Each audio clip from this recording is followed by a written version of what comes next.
I know I have the ability to achieve the object of the definite purpose in life. Therefore, I demand of myself persistent, continuous action towards its attainment.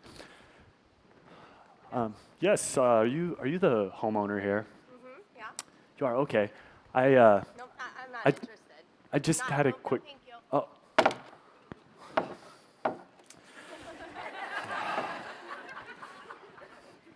All right. Continuous action towards its attainment. And I here and now promise to render such action.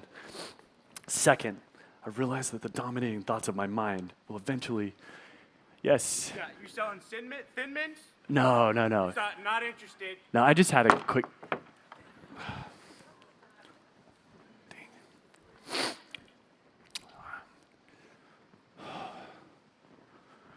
Okay.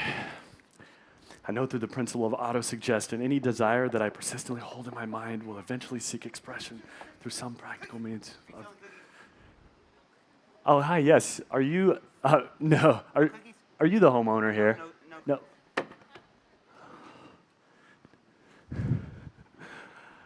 I wanted to bring you into my world for just a quick minute and just share with you, this is actually me. I spent 10 years of my life starting out as a sales rep, door-to-door selling home security systems. And I then became an assistant manager the next year. Then I became a district manager the following year. Then a regional vice president the next year of our Inc. 500 company. I was actually first-line security, and I still have this shirt. And but this is actually really my comfort zone.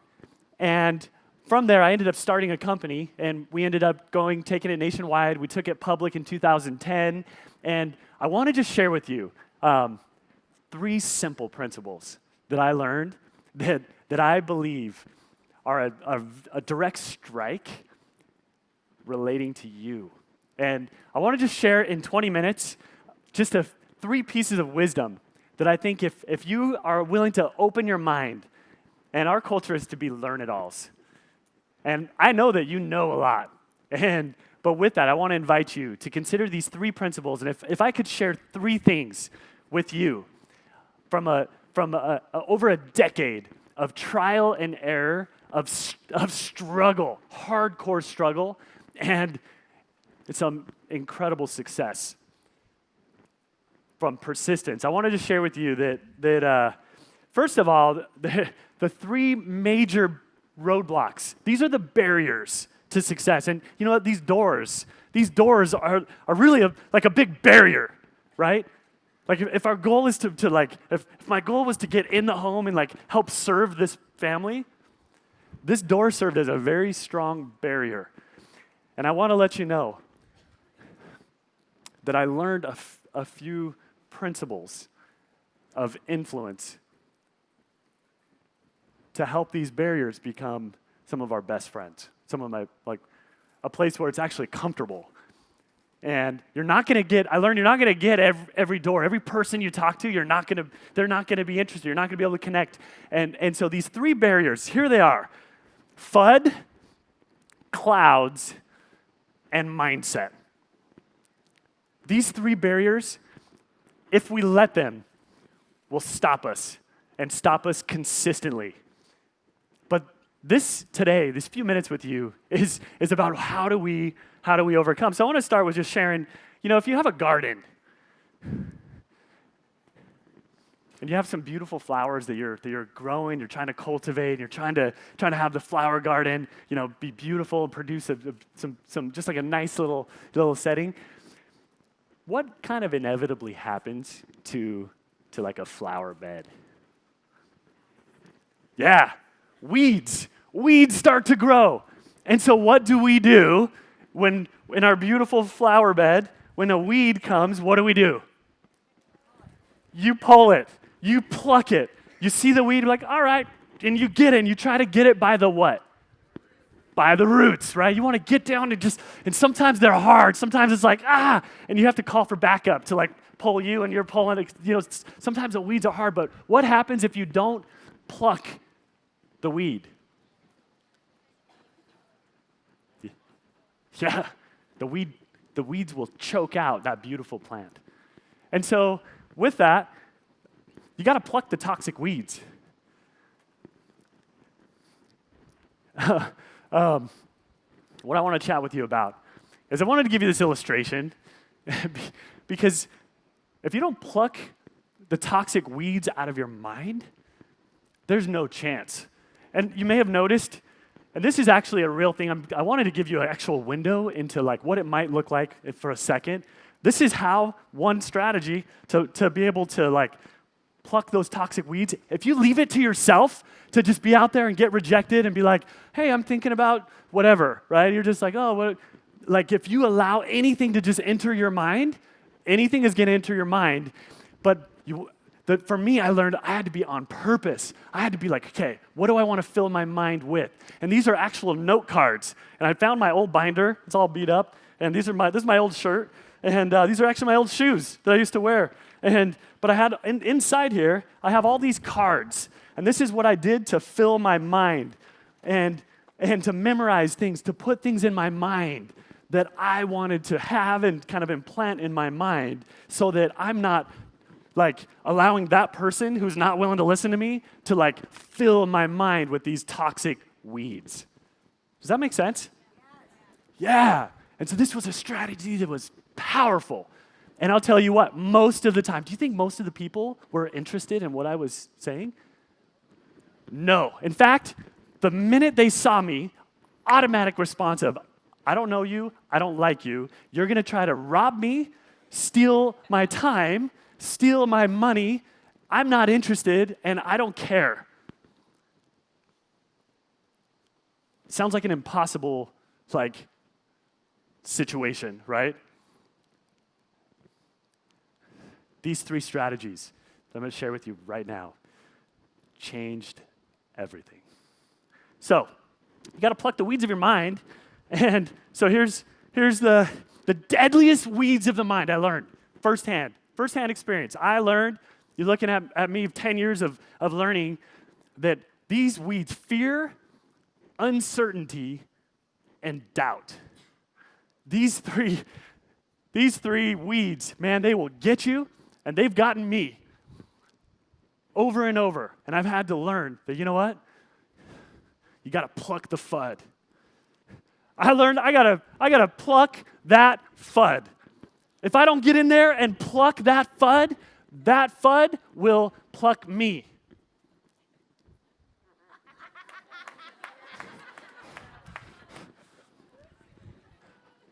I want to challenge you. You may think that you're on an island. Well, it's only LuLaRoe. It's only me and my Lula room that has FUD. It's not true. This is a timeless problem. This is a challenge for everybody in any industry. And I want to challenge you hardcore. Don't let weeds overtake your garden. Don't let weeds in your mind overtake your possible future. Pluck the FUD. Tip number 1 that I learned. I love this from Mark Twain. I had a great deal of trouble in my life, and most of it never happened. Man, we could talk about that for a long time, but let's just leave it at that. Key number 2. Man, I have to tell you a little story. I remember going through this struggle when I was completely broke. My car's broken down, and I borrowed cash from my roommate Trevor's sock drawer. He had $100. It was my first year out selling. And I remember thinking, man, if only I were able to if I could make, like some people make like 10 grand out in the summer, if I could do that, man, I could buy a new car. I could pay $5,000 for a new car, and I could have a little bit of money to help pay for my college, and I would be set. There would be no more fear. And I remember thinking, you know, at some point, there's going to reach a point where fear goes away. Let me fast forward 5 years. I'm going to say this humbly, but I'm going to say it boldly. Because it's true. After nearly being fired, in my first 2 weeks from a straight commission job because I didn't make one sale. 5 years later, I had earned just over $1 million in sales commission from doing what I just showed you right here with persistence. And holy smokes. And then that seed was a bedrock to then start my own company. Within those next 5 years, I took my company public in 2010. And the year I did, I made $6.8 million on the day that I went public. But here's the principle. We don't even care about any of that. I want to give you some context, but here's the point. This fear cloud.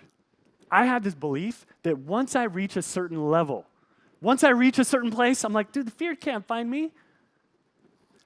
And I cashed a check for it. And I was trying to find a picture of it and of the check, and I couldn't find it in my computer. I have it at home buried in my stuff, but I cashed a check for $256,000.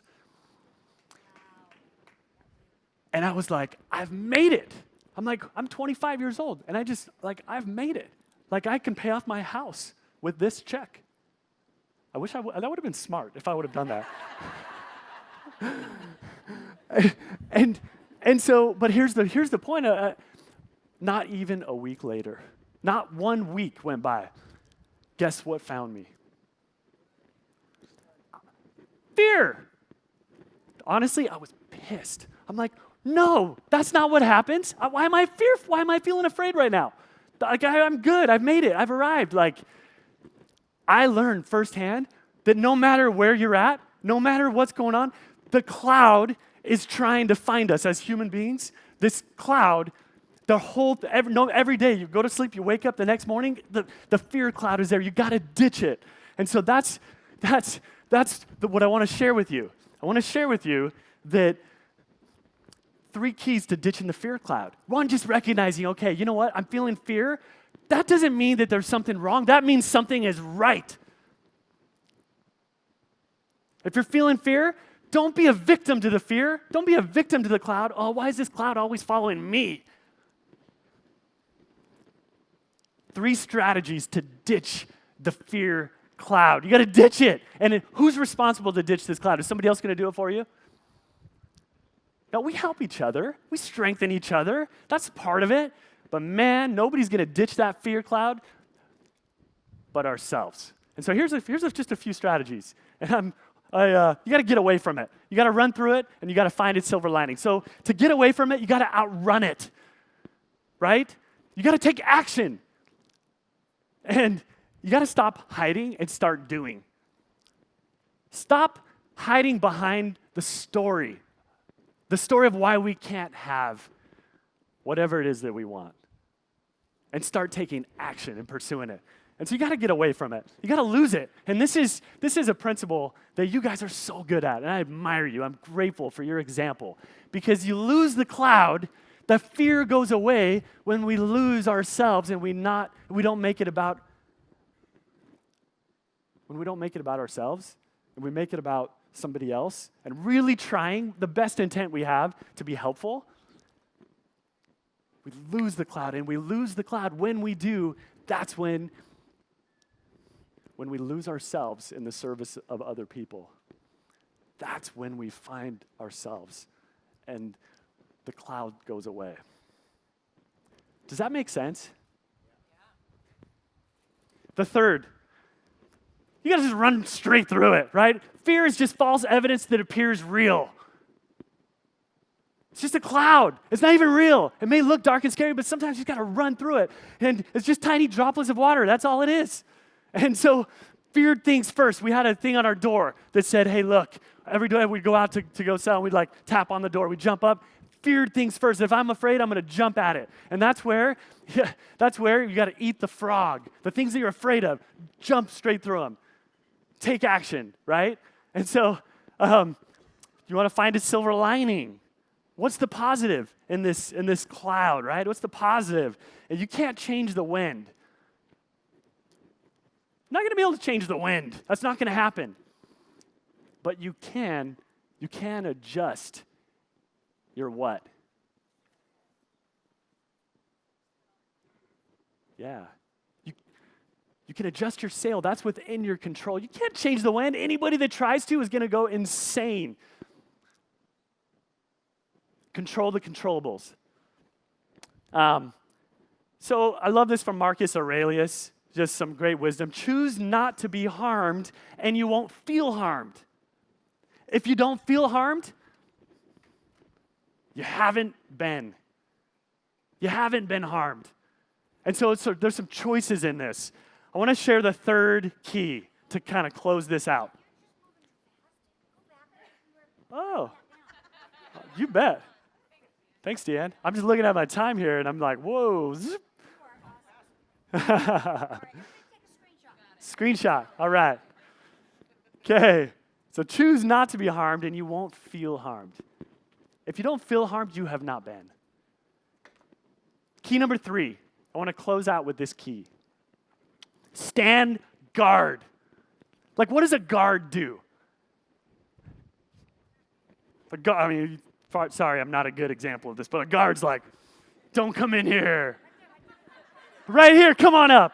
That's what we're talking about. Look at that. He's guarding that door.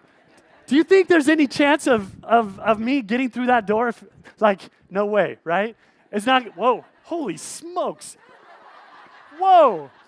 He's guarding that door. And I'll tell you what, if we don't guard the door of our mind, man.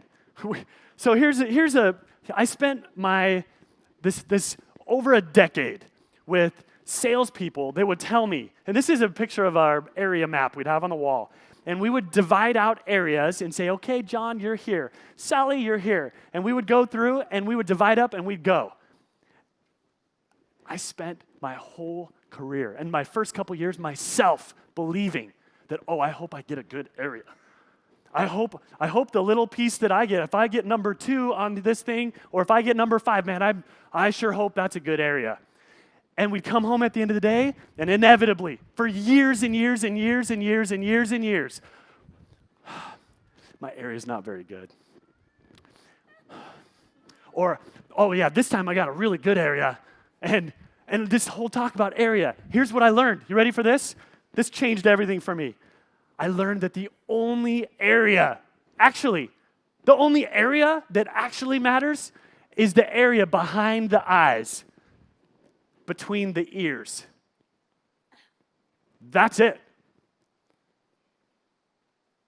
That was a hard lesson to learn from firsthand experience, trial and error over and over and over, and blaming. But I learned that. And so I want to just share with you the most important print. If we want to talk about priorities, the most important print is what's printed on our minds. The most important pattern is the pattern of our thinking.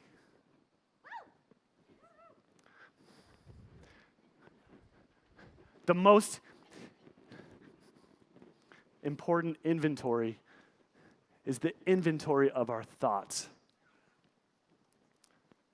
I want to challenge you to stand guard at the door of your mind. Challenge yourself to sell the toughest pieces first. Eat that frog. If something's staring at you and you hate it and you're feeling fear, sell it. That's Mark and Deanne shared that with us as here's maybe a thought. And they probably learned it from one of you. But that's an amazing strategy to take control, right? Or go be a day maker with the piece that you're with the pattern, with the print that you're struggling with and stress. Get it out of your life, but go bless somebody with it while you're doing that. Stand guard at the door of your mind. And a boat doesn't sink because of the water around it.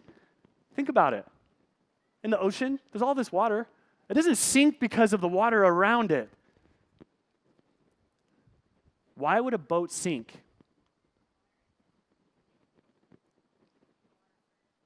Yeah. The water that gets in. Don't let it in. Stand guard at the door of your mind. And so, with that, just wanted to leave this final thought with you. As leaders, these 3 roadblocks that I just want to share with you from my genuine firsthand experience of over a decade of dealing with connecting with people and trying to help serve them. Pluck the FUD. Pluck it. Be a FUD plucker. Be a FUD plucker. As a leader, be a FUD plucker for the people you lead. I want to share Mark on the home office update. Wasn't that awesome? When he's like standing there and he's like, hey, Mikey, will you put the camera over that way? And he's like, do you see that? Oh, that's America. That's not Canada. What he was doing is he was plucking the FUD. He was like, people are like, oh my goodness, it's going out. And so we need to be the leaders that are willing to challenge some of this fear, some of this uncertainty, and this doubt. Pluck it.